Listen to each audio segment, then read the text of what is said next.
What's up guys, it's Lord Botha here with another video, and there's been so much news down the pipeline this week, I almost didn't have time to cover another Ubisoft L. But don't worry, I made the time. And here it is, ladies and gentlemen, in all its glory. Coming from GameSpot, an article entitled, Ubisoft doubles down on the open world and live service games. The article states, as part of Ubisoft's earnings report, the company discussed what kinds of games it wants to focus on going forward, and these included open-world action-adventure titles and games-as-service projects. Ubisoft executive Frederic Duché said on an earnings call that the company has been, quote, investing significantly in recent times on a big pipeline of two main product categories. These are the aforementioned open-world action-adventure games and games-as-live service genres. That's what we want to deliver year after year, the executive said.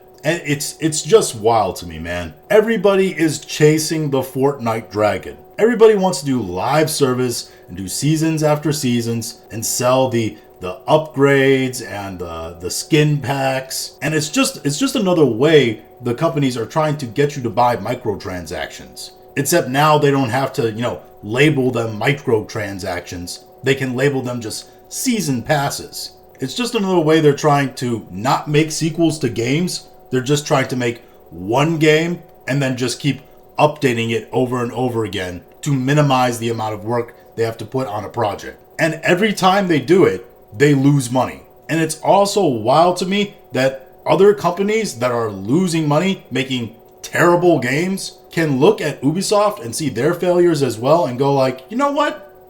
We need to do some of that. Shout out to EA CEO Andrew Wilson, who desperately wants to smoke whatever Ubisoft is smoking as well. Ubisoft focusing on big open world games and live service titles is nothing new for the company. However, historically, Ubisoft has had more diverse lineups of games spanning multiple different genres and formats. And not every live service project has worked out for Ubisoft. Try almost all of them, as the company launched and shut down games like X-Defiant and Hyperscape relatively quickly. X-Defiant is the one that really stands out because that seemed to be the one that had the biggest chance to be successful, especially when you look at the state of Call of Duty Black Ops right now, which has nosedive in popularity due to a whole host of problems like bad seasons and just hackers everywhere. The pirate game Skull and Bones is still up and running, but hasn't exactly broken through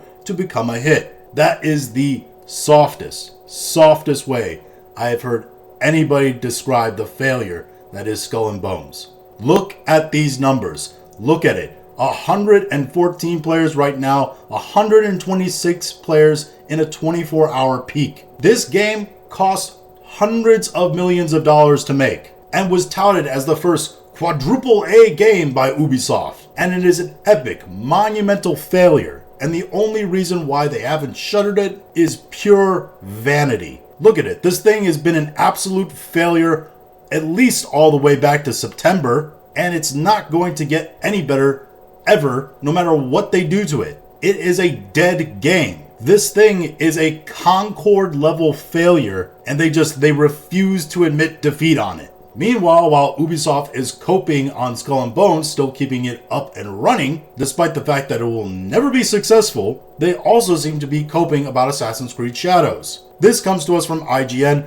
Ubisoft insists Assassin's Creed Shadows pre-orders are tracking solidly in line with Odyssey. Ubisoft has insisted its upcoming open-world adventure, Assassin's Creed Shadows, has a strong number of pre-orders despite its troubled development and promotional period. The struggling publisher said in its latest financial report that pre-orders for the game are tracking solidly in line with those of Assassin's Creed Odyssey, the second most successful entry of the franchise. Quote, early previews have been positive, praising its narrative and immersive experience, with both characters playing critical roles in the game's storyline, as well as the quality and complementary of the gameplay provided by the dual protagonist approach. Really?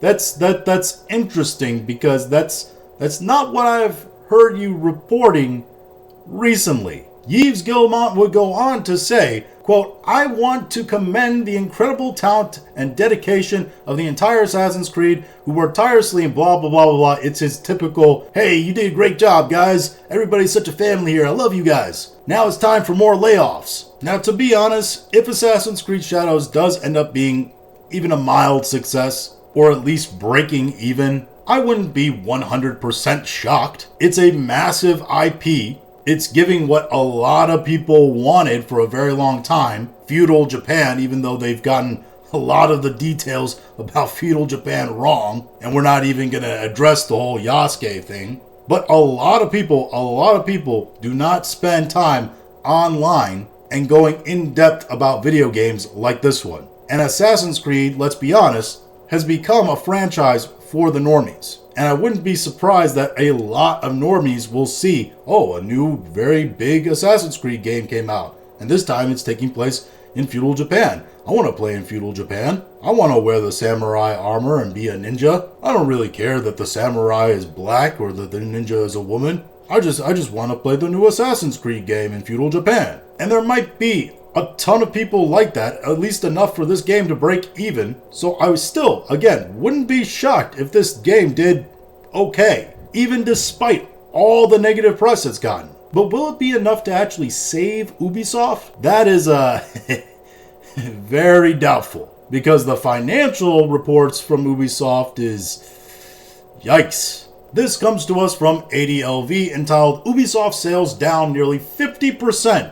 More layoffs and studio closures likely," with 2024 being the worst year in Ubisoft history due to a series of blunders and a lineup of sloppily made games that failed to gain any attention. It has been widely believed for some time that should the upcoming Assassin's Creed Shadows underperform financially, it would spell the end for the once beloved developer. Proving this belief to be true is Ubisoft's latest financial report, which puts into numbers the magnitude of the company's fall from grace and hints that 2025 will likely bring even more studio closures and layoffs. According to Ubisoft's report, for the third quarter of the fiscal year of 2024-2025, ending in December of 2024, IFRS 15 sales, which is revenue from contracts with customers, amounted to 318 million euros, a sharp 47% decline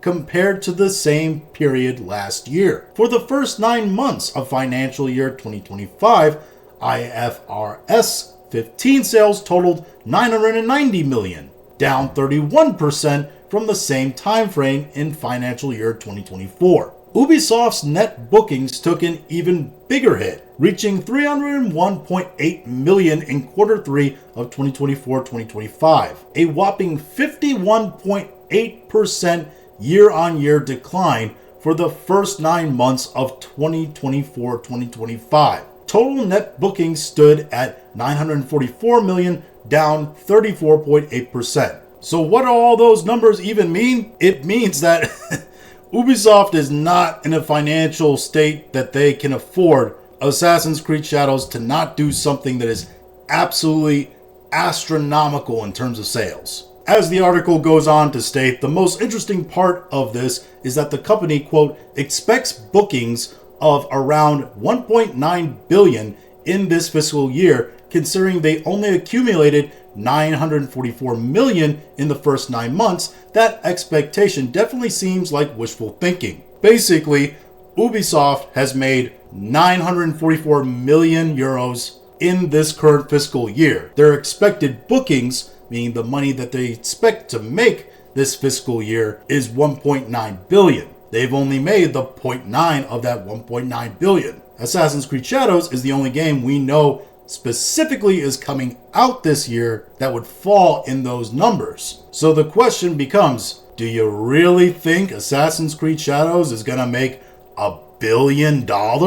Probably not. And the article seems to agree with me, saying, of course, despite all the controversy surrounding it, Shadows is unlikely to flop financially by virtue of being an Assassin's Creed title.